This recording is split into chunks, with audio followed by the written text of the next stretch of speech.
Ay, sinigang na corned beef naman nga ni ho ang alutuin namin ngayon din sa bukid mga kamangyan. Kaya naman, for the go! Ay, nung nakaraan ko pa nga niyo nakikita mga kamangyan na sobrang dami ko talagang nagaluto na nung sinigang na corned beef. Kahit nga niyo ako nung unang narinig ko yung parang napakunot yung noo ko tapos natawa na lang ako. Gawa ng parang never ko naman talaga narinig na merong sinigang na corned beef. Kahit o din sa amin parang wala naman nagaluto ng gayon. Trending nga niyo yun mga kamangyan. Gawa nga niyo kay Ate Janela in Japan. Gawa ng digaho ay nabuntis siya. Ala, parang feeling ko ako na yung susunod. Grabe, napaka-OA. So parang yun yung cravings niya, yung sinigang na corned beef. At hindi lang ako yung nagulat, napakarami. Gawa ng hindi naman talaga yung normal na na ulam. Buti sana baga kung adobo, nilaga. Para ka kasing nag-request ng ng tinolang sardinas. Talaga mapapaano ka, ha? Ano? Meron ba ganun? Normal na ulam din naman yung sinigang. Pero yung sinigang na corned beef, parang maiiyak ka na lang talaga. Salamat!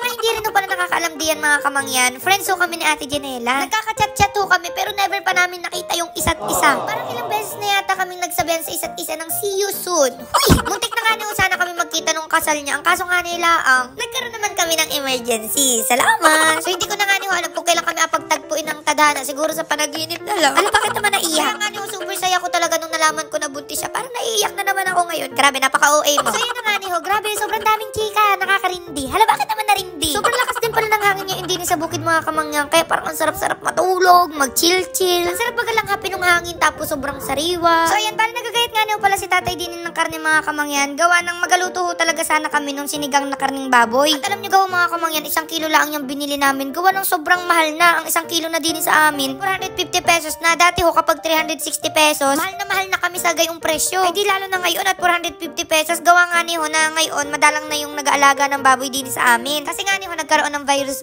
Syempre natatakot na yung iba. Lalo na at malaki din talaga yung mawawala. Ngayon ho, yung mga nag-aalaga ng baboy, yun na yung mga malalakas talaga yung loob. Saludo ako sa inyo. Bali yung luto pala na agawin dun sa karning baboy mga kamangyan. Ayun nga niyong barbecue. Dahil nga niyo 1 kilo naman ari, talagang ninipisan nila yung gaya. Mas marami yung magawa. Grabe, nagatipid na talaga. After nga niyo mailagay yung mga pampalasa doon sa karne mga kamangyan, gahintay na lang ho ng mga 1 oras. Mamaya kapag naihaw na, mas masarap, mas malasa. Huy! So ayan, bali sinalang ko na nga niyo pala yung tulyasi din ni mga kamangyan. Tsaka ho ako nagisa na rin nga niyo sibuyas na puti. Malaking tulyasi na nga niyo pala ari mga kamangyan. Gawa ng medyo marami-rami ho yung gulay na alagay ho namin. Nilagay ko na rin ho pala din yung kamatis, pandagdag ho ng asim. Ewan ko, pero iba yung asim sa kamatis. Ay, sana all. Medyo dinamihan ko na rin nga niyo pala yung tubig diyan. Gawa ng may hilig din ho sa sabaw yung mga kasamahan ko ho dini. Dini naman ho sa isang tabi ay nagsimula na silang magtuhog-tuhog. So inalagay na ho nila yung karne doon nga niyo sa stick. Kanina pa nga niyo excited yung mga yan dyan. Gawa ng alam niyo naman sobrang hihilig yan sa mga ihaw-ihaw. Panigurado mamaya kapag may naluto ng konti diyan, mauubos na agad kakapapak ng mga yan. Aroy Habang busy din nga niyo sila diyan mga kamangyan, ay nakikipagkwentuhan nga na ako din kay Ate Tintin. Tinatanong ko ho kung ano yung cravings niya nung dating nagabuntis siya doon kay JC, doon ho sa aming unang pamangkin. Sabi ho niya ang pinakamalala na daw no, nagapabili siya ng McDo. Siguro mga alas 10 or alas 11 na ng gabi. Sabi ho ni kuya nung asawa niya, nabukas na lang mag-McDo, gawa lang sobrang gabi na, tapos medyo malayo-layo pa yun. Ay talagang siya, parang nagatampo-tampo siya. Gustong-gusto niya talaga nung McDo. So syempre buntis, no choice talaga yung asawa kundi sundin. So naghanap talaga sila ng McDo at buti na lang ho at may natagpuan. Tapos pagka-uwi daw, nung abigay na sa kanya yung McDo, hindi na niya kinain. Inamoy niya lang. Salamat! Pa nga nila ang mga kamangin, nasabi ko na talaga sa kanila na medyo inakabahan talaga ako. Pag dumating yung araw na magpakasal na, mabuo na ng sariling pamilya. Tapos yung paglilihi, feeling ko talaga ay sobrang arte ko din. Kasi ngayon pala ang mga kamangin ako, grabe kami mag-crave din. Kunyari gustong-gusto mo nung kumain ng garne, tapos wala ka namang mahana. Parang feeling ko kahit anong kainin ko, hindi man ako mabubusog. Maliban na lang talaga kung yung ina-crave ko ang akainin. O di ka napaka-arte, baling ko routine agad. Nanay naman parang wala naman siya masyado nakikwento, pero ang pinaka natatandaan ko lang, nung napagbuntis niya si Julina, nagapapak siya ng bigas. O di ka akala mo ibon o manok na nagatutuka-tuka diyan ng mga bigas. Aray So ayun, tinikman na rin pala namin yung mga naluto ng barbecue mga kamangyan at grabe, sobrang lasa. Medyo naubos na nga niyo agad namin yung first batch mga kamangyan, kaya ayan ho si kuya at inaluto pa yung iba pa. So yung balik na ho pala tayo din sa inaluto kung sinigang mga kamangyan, nung kumulo-kulo na ho, inilagay ko na ho aring labanos, tapos ho aring pampaasim na sinigang mix. Naglagay na rin ako ng paminta, patis, tapos syempre nilagay ko na rin ho yung mga gulay-gulay. Medyo marami-rami ho talaga yung gulay mga kamangyan, gawa ng na-request ho yan ni nanay at saka ni tatay. Kaya mga nalagay ko nga niyo pala diyan na yung sitaw, talong at saka ho okra. Karne ho kasing sinigang din mga kamangyan, mas marami hong gulay. gulay ay mas masarap. Lagyan na rin pala ako diyan na rin nga yung siling green. Tapos syempre hinanda ko na nga ni ho ang ating pangmalakasang corned beef. Bali siyam na lata na nga ni ho pala ng corned beef kung alagay namin din mga kamangyan. At kung kaya nyo pa hong dagdagan ay dagdagan nyo na siguro mga 147.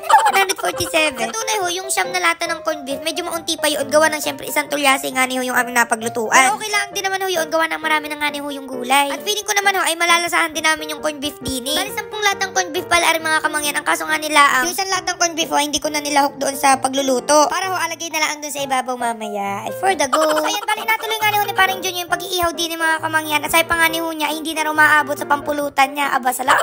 So anis si Ate Tintin at saka si Ate Shea naman ho ay nagagayat ho nung alagay doon sa sauce nung barbecue. Sa tunay ho, nung natikman na namin kanina, sobrang lasa na kahit wala na talagang sauce. Pero dahil masisipag silang maggaya, so ayan, hayaan na lang muna natin.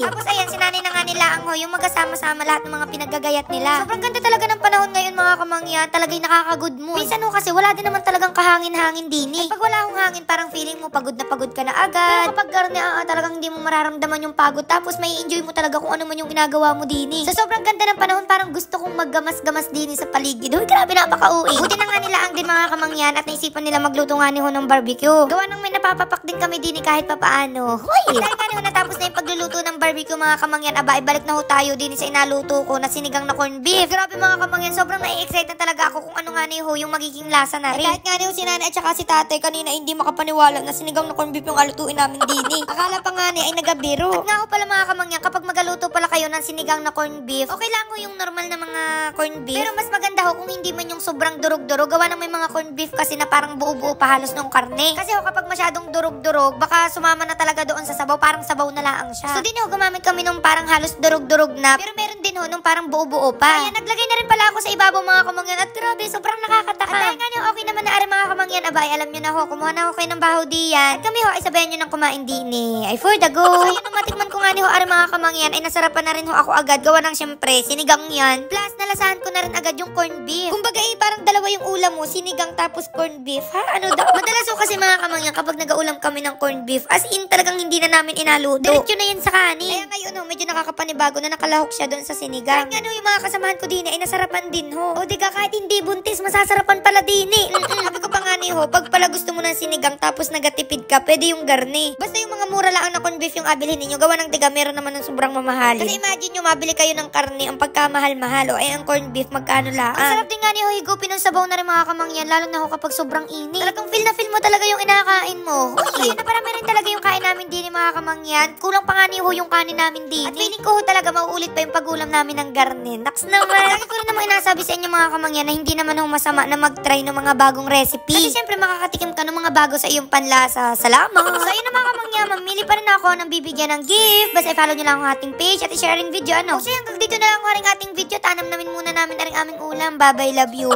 Uy!